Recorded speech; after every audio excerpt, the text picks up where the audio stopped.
जाई फिर से मिलके कहानी।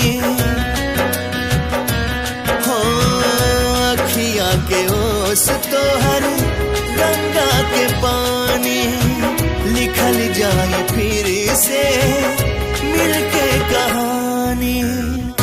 रहल न कबहू अन्हरिया के डेरा, रहल न कबहू अन्हरिया के डेरा। उगी है सूरज अब होई सवेरा, उगी है सूरज अब होई सवेरा।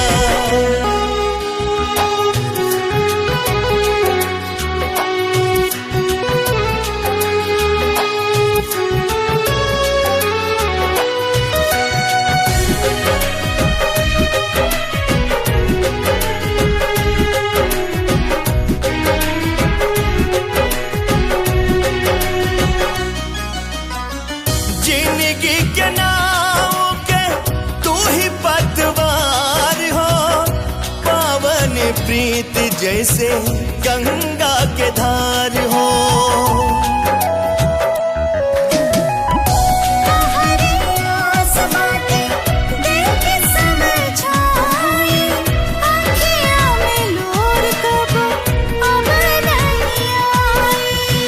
क्षण भर में छाट जाई बदरिया के घेरा, क्षण भर में छाट जाई बदरिया के घेरा।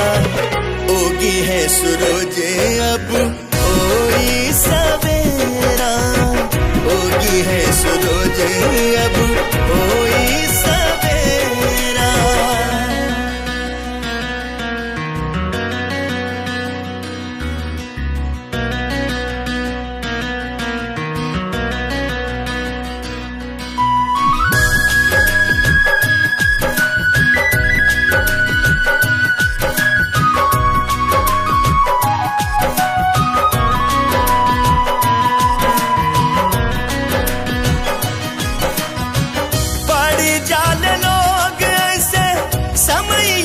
चाल में होके किनारा न निकले भंवरवा के जाल में।